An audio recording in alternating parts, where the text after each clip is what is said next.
where I guess she was doing all the ministerial type conversation. But the whole deal was she was trying to get me to make love to her, and I'm letting her know I don't roll like that. I ain't trying to roll like that because back in the day when I used to kick it with lady friends and we would make love and I wasn't married to them, the deal was I'd be looking at, well, I got a lot of major things I'm trying to do, and I love you and I think the world of you, but I loved you before I even got made love to you or slept with you or laid with you or whatever the case may be. So now what do? We're diminishing the love. I mean, I book everybody high anyway, and then they can tear it down on their own. And when I talk to a lot of good friends, and I got a lot of lady friends, we shuck and jive and shoot the breeze, and we talk about all different kind of things. But they know that at the end of the conversation, I'm not going to be trying to take them to bed, nor are they going to be able to take me to bed because I'm going to be on my way, and they're going to be on their way, but we'll have a good laugh. So I'm just saying, you have to be strong in this life. You have to pay attention. And sometimes people be saying, well, I think he's trying to talk to me. Say, oh, Cecil likes everybody, or whatever the deal, and he's cool with everybody. But you won't have to worry about me trying to do anything because I've been married and I've got beautiful children, and all my children are named after me, at least my sons are, and I would do nothing to disgrace or discredit the Hatchett name. And that's why I'm so adamant about all these illegal convictions, because these people, clowns that tried to clown me, I get to be on TV clowning them. And most people think, well, you haven't still got your cases overturned. I'm saying when you're talking about clowning people that are held in high regard or looked up on in a form of prominence, they'll have their friends doing whatever they can to try and water down whatever you're talking about or whatever you're trying to accomplish. They get quiet as church gnats. Not a church mouse, but a church gnat. They just get real quiet. I know a lot of attorneys that are real good friends of mine, but when it comes to really taking care of business, I haven't seen none of them. I've seen a few real good attorney friends of mine. We talk and we get along and stuff, but everybody is basically kind of in this mindset of that they're just spinning their wheels, trying to get as all they can and build up as much as they can and things of this nature, and trying to rub elbows with who all they can rub elbows with. And I'm saying, put God first in everything that you do. And God Almighty has been able to guide me and steer me through a lot of chaos. And chaos meaning that when these people are trying to be difficult about trying to resolve matters, God has blessed me with other plans or continuous plans to continue to keep the pressure on these people of high prominence. Of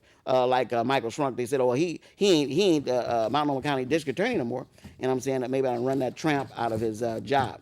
And a lot of people said, "Well, that's really disrespectful to call him a tramp." And I'm saying, look, if you're in a job and you got your underlings breaking the law and you over there overseeing them and you're not doing nothing about it, and I'm feeling in my heart that the only reason things ain't happening because you don't run a tight ship.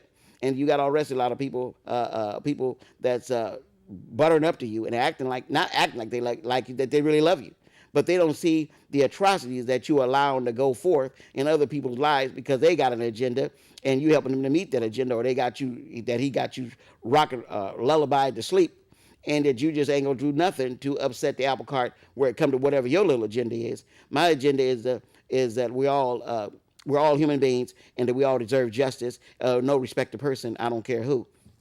And so when you hear me saying things about people, I'm saying it because they've sit there mute, or people in their office, be it their underlings or various people. I talk about when I was talking about this last thing when I was talking about my divorce. And I was making reference to my ex-wife, and I was making reference to John Hoover, and when I was talking about John E. Gutzbazall, and when I'm talking about various people that are handling things, and Judge Albright, I'm saying these people know the law, and they could have done things to work in my favor, but different information that was willfully or for whatever reason was mislaid and things of that nature. Those issues are very important to me because if you're trying to burn me, you're trying to burn everybody. And so when I'm talking and making reference to these issues, I'm saying this is not what I gave to the court. What I gave to the court was almost an inch thick. They reconfigured the language, and then they gave me a piece of paper around about an eighth inch thick instead of an inch thick. And then my own attorney, John Goosebill, said, this is the paper that I signed when I was at your office. And I said, we need to resolve that. But he did nothing to resolve that. And then instead of when I went to trial, I was trying to get all this conveyed. I said, well, we can just look at everything I'm talking about. And they did not do that. They did nothing to try and help me help myself. And so I'm looking at these people and say, that's really a sad moment when you go to Multnomah County Courthouse and these buffoons are sitting over here trying to undermine your work. And I use the word buffoon because first he tried to explain to me that these are all the papers that you filed, but I talked to a lady working in the clerk's office, or not the clerk's office, but the records department, and she made it very clear. Oh, no, I remember these records and your documents, and it was over an inch thick. And so I'm saying, well, who altered them down to around about an eighth inch thick? And who altered John Goosebill papers down to 2 pages or whatever the case may be, or however thin it is, 3 pages, 2 pages. And I'm saying, what? Well, let me see. I don't know exactly, maybe 2 or 3 pages. And I'm saying, what is going on here? I mean, are they that corrupt down there at Multnomah County Courthouse? And then when I'm trying to bring these people to say, well, look, I've called the office so much of John Lee Goose's, they said certain people that worked in the office said, well, they don't work in his office anymore. We don't work with him anymore, or things of this nature. So God has blessed me to be able to keep your name in my mouth, just like when people write the little busted magazines or whatever they do, to try and keep you people that feel bad enough about whatever crime you got caught for, but then they keep you in the public eye to keep you on clown status. And that's what this poor folk community for justice is if people are doing the same things to you, you're trying to keep them in the public eye and trying to bring these matters to justice. I'm saying there's crimes being committed against me, and I want these matters brought full circle, and I want these issues addressed.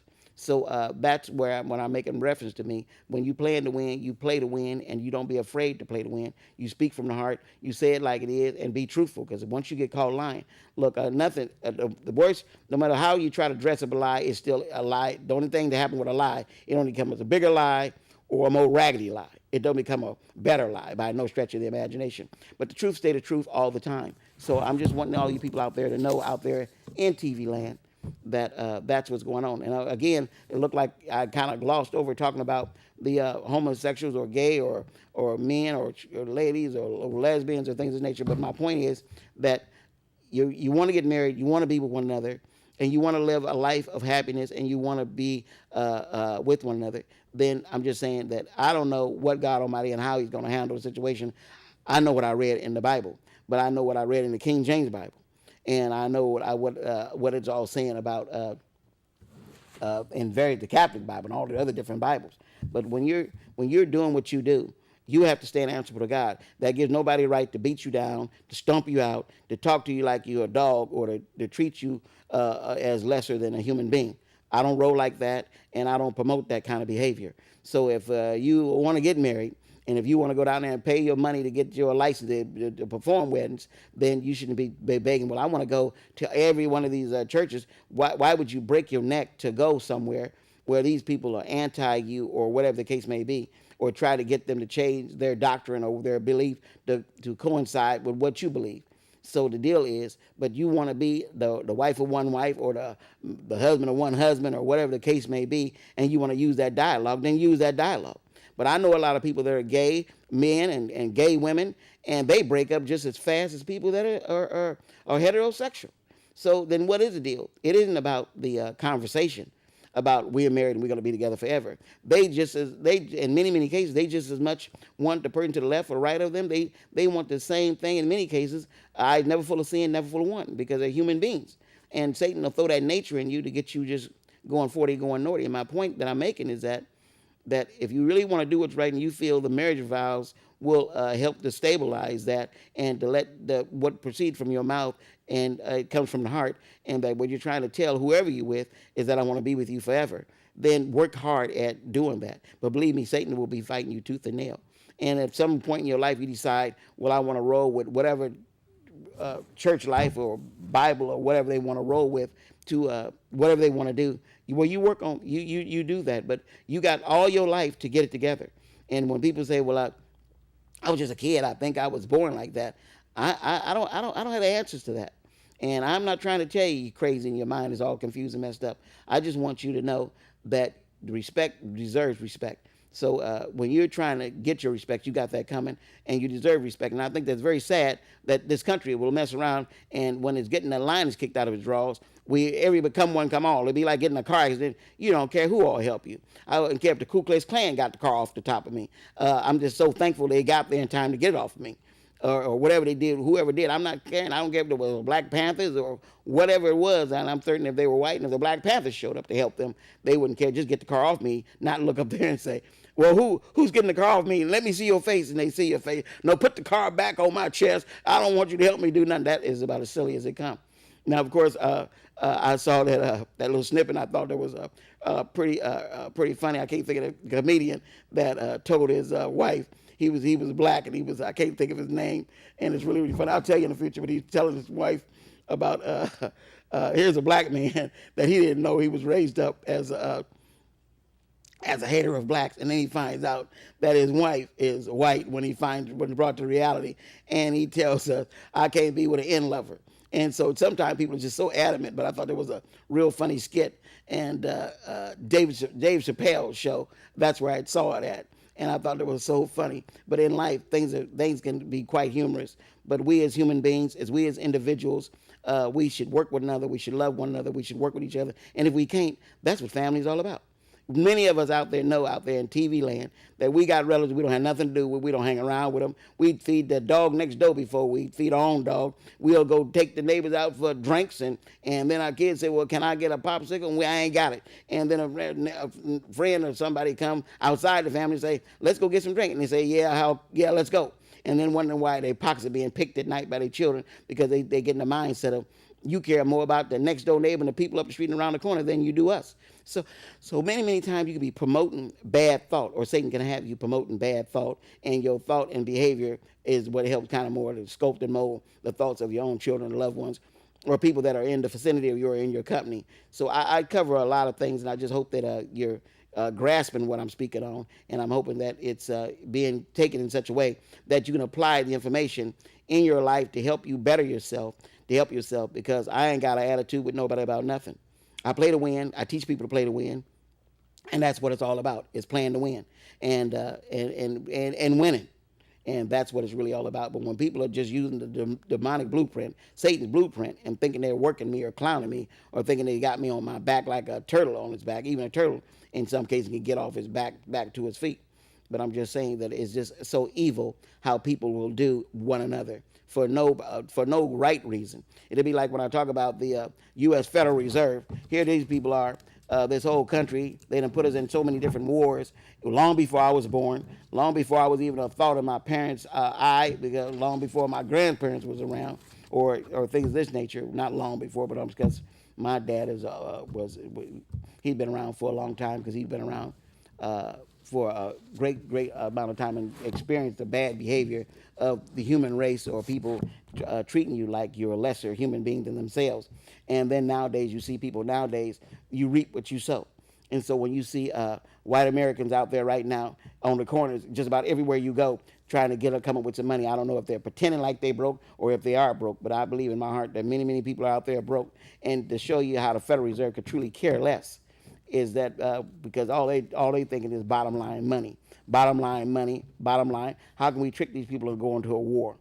And that's why I play that movie, Zygeite the movie, because they're more articulate and pointing out dates, moments, and episodes, and they talk about the 9/11, that big scam, and all these other things. So people will look you dead in your eyes and talk to you like they truly mean you will, and will lead you straight to the graveyard.